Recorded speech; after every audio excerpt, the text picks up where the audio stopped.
उभारने वाले पहले स्वतंत्रता संग्राम के एक सक्रिय सिपाही थे झवेर भाई पटेल। करमसद गांव के इस बहादुर देशभक्त किसान और उनकी पत्नी लाडबाई के 5 बेटों और 1 बेटी में से चौथे पुत्र थे वल्लभ भाई। बालक वल्लभ ने करमसद के बाद नडियाद से अपनी हाई स्कूल की शिक्षा पूरी की। फिर 13 साल की उम्र में उनकी शादी भी हो गई छोटी सी झवेर बाई से। 2 बच्चों बेटी मणिबेन और बेटे डाया भाई को जन्म देने के बाद झवेर बाई असमय ही चल बसी। सदी बदलने और 20वीं सदी आने पर उनका जीवन भी एक चमत्कार की तरह बदला। प्लीडर का इम्तिहान पास करके वो वकालत करने लगे, पहले गोधरा, फिर आणंद और उसके बाद अहमदाबाद में। मगर जल्द ही वकालत छोड़कर वो बैरिस्टर बनने की इच्छा से इंग्लैंड चले गए। लंदन में बैरिस्ट्री में अव्वल आने और वजीफा जीतने वाले वो अनोखे भारतीय थे। अब तो अहमदाबाद की वरिष्ठ अदालत में बैरिस्टर पटेल की जिरह और जीतों की धूम मच गई।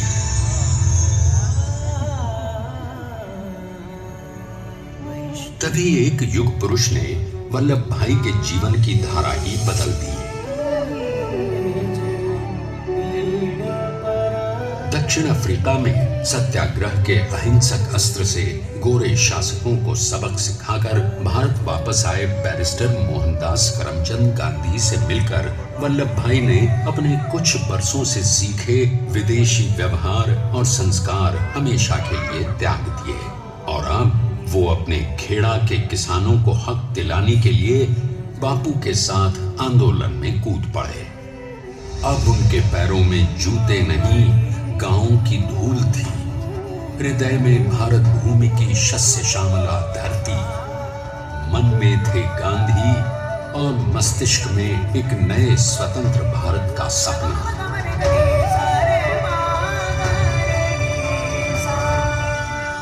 तभी बारडोली के मजबूर मजलूम किसानों की यातना का समाचार उनके पास पहुंचा।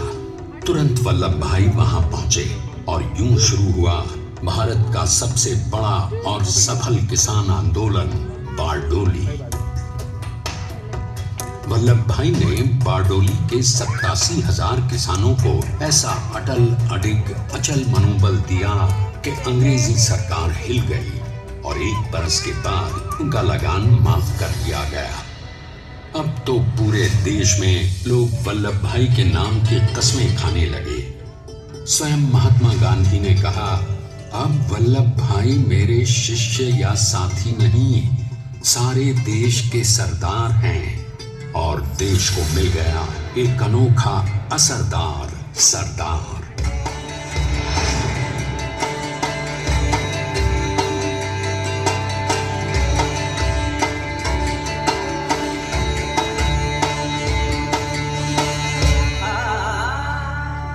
सरदार पटेल के नाम और देशभक्ति से अंग्रेज डर कर कांपने लगे। 1930 के नमक सत्याग्रह और दांडी कूच में वो बापू से भी पहले गिरफ्तार किए गए। तो सन 1932 में फिर उन्हें बापू के साथ ही जेल में 2 सालों के लिए डाल दिया गया। मगर आजादी के दीवानों को, स्वतंत्रता के परवानों को कौन गिरफ्तार कर पाया है।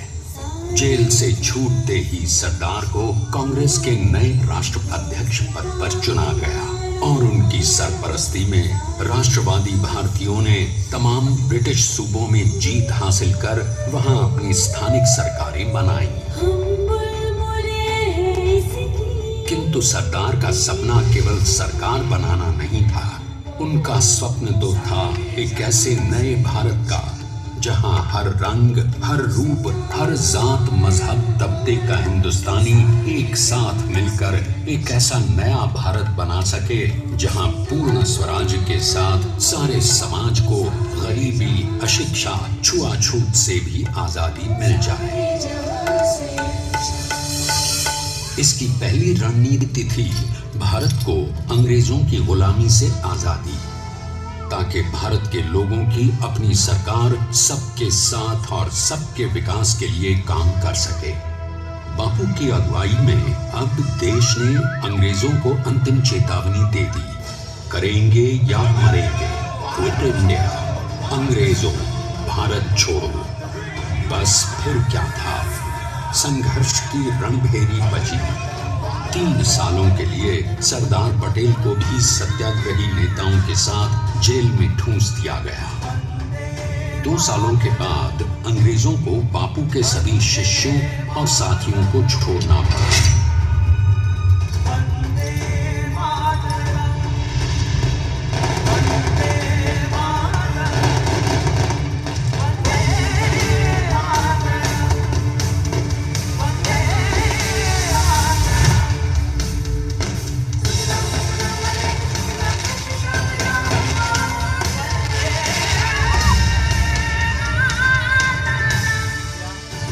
स्वतंत्रता के स्वप्न के सच होने के साथ अब सरदार पर कई एक नई जिम्मेदारियां थीं।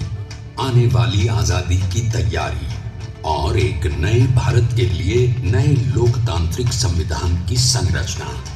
जैसा उनके साथी ने खुद कहा था, सरदार ने ही 6वीं हथौड़ी लेकर एक नए भारत को उकेरा है।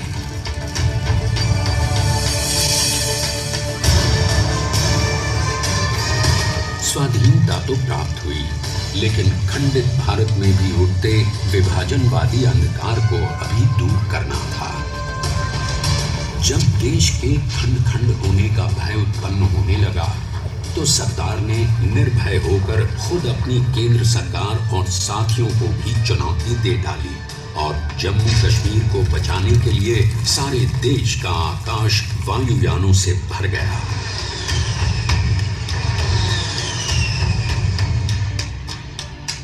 और फिर हैदराबाद और जूनागढ़ के भारत में विलयीकरण को पाकिस्तान से चुनौती मिली।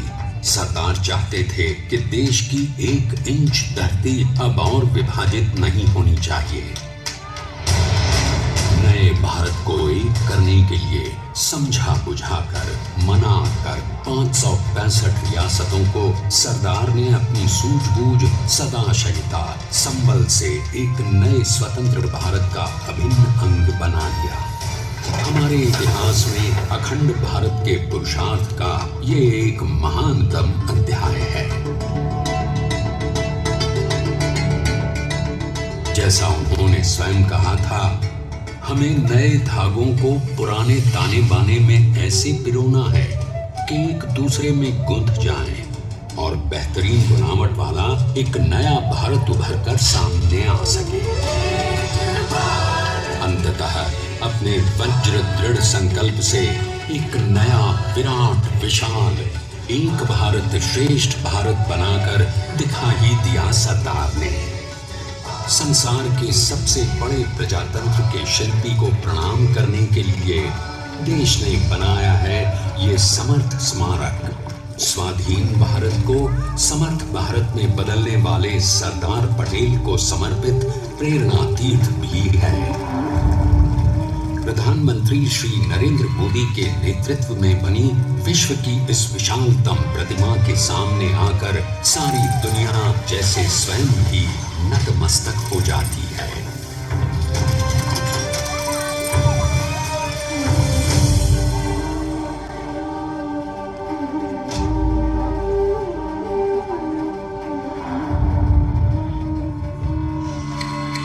देश को बना गया वो अमित अटल, हरा सकता उसे न कोई शत्रु दल। चट्टान के समान सा पुरुष प्रबल, पटेल तो स्वदेश का सम्मान है, पटेल तो स्वदेश का सम्मान है, पटेल तो स्वदेश का सम्मान है, पटेल तो स्वदेश का सम्मान है।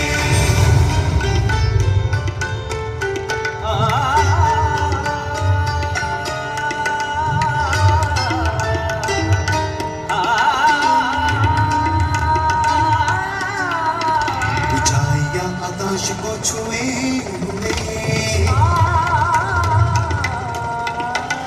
गहराइयां समुद्र की नीली कदम अधिक जमीन पर जमे हुए पटेल अपनी आने वाली शान है पटेल अपनी आने वाली शान है पटेल तो स्वदेश का सम्मान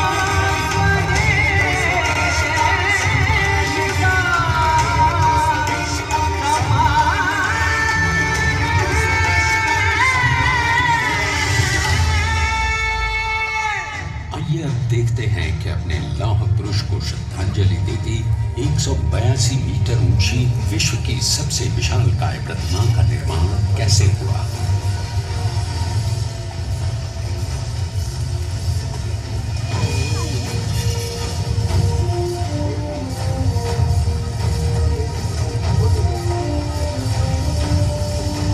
गगनचुंबी इस अद्वितीय अभूतपूर्व प्रतिमा को बनाने के लिए सबसे पहले नदी पर 4,500 क्यूबिक मीटर का राफ्ट बना और फिर सीधा 600 फीट का कंक्रीट का कोर बनाया गया।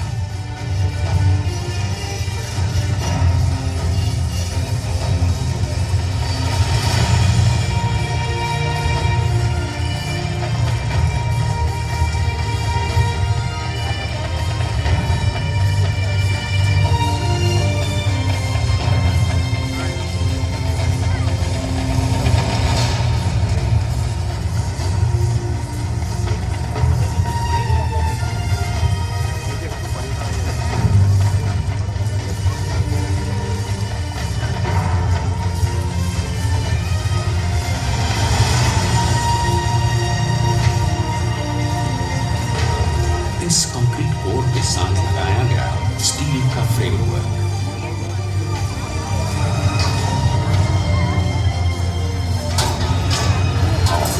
इस फ्रेमिंग पर 6,500 ब्रॉन्ज के पीसेस लगाए गए हैं।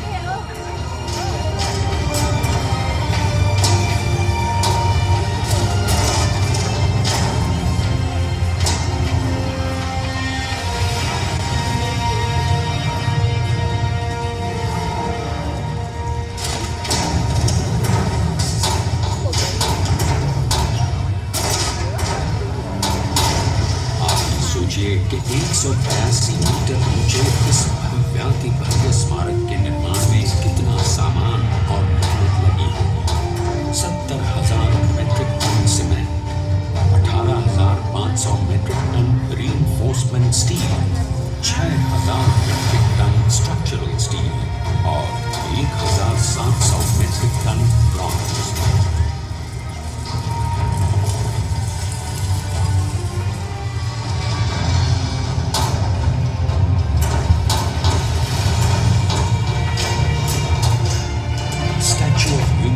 आज एक वर्ल्ड आइकॉन है और इसे मुमकिन बनाने में एक सेकंड भी ब्रेक लिए बिना देश भर की टीम्स ने 24/7 काम किया।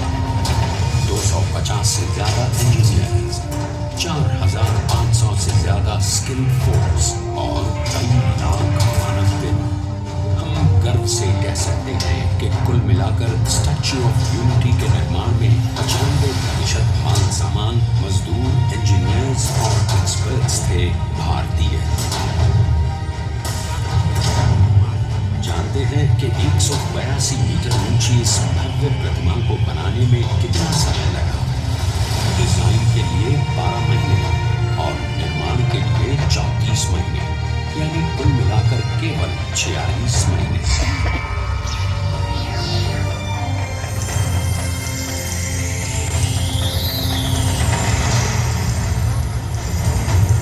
इसी तरह बनी देश के शिल्पकार की एक अनूठी अद्वितीय विशाल प्रतिमा, जो सिर्फ आज ही नहीं बल्कि आने वाले न जाने कितने सालों तक यूं ही चमचमाती रहेगी।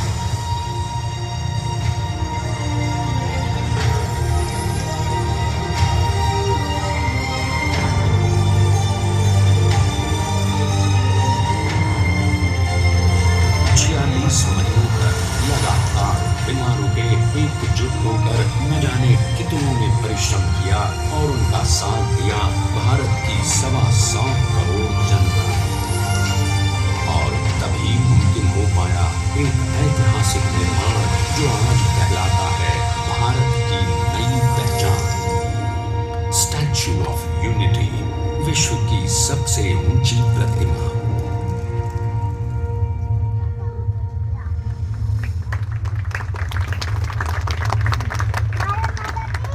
सरदार ने अपनी गंभीरता, शालीनता और दूरदर्शिता से भारत को संगठित करने के असंभव कार्य को संभव कर दिखाया।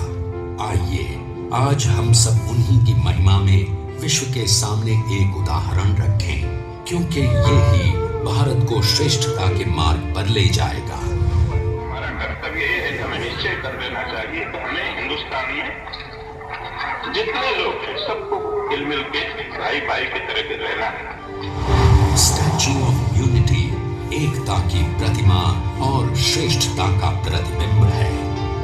एक पहल है इस अखंड भारत को श्रेष्ठ भारत बनाने के सपने को पूरा करने के लिए। एक पुकार है हम सबको एकजुट होने के लिए। एक आंदोलन है भारत को सबसे आगे ले जाने के लिए, श्रेष्ठ बनाने के लिए। आपके योगदान और विश्वास से ही बनेगा एक भारत श्रेष्ठ भारत। एकता का स्मारक है, एकता का संदेश है कि भाषा अनेक, भाव एक, राज्य अनेक,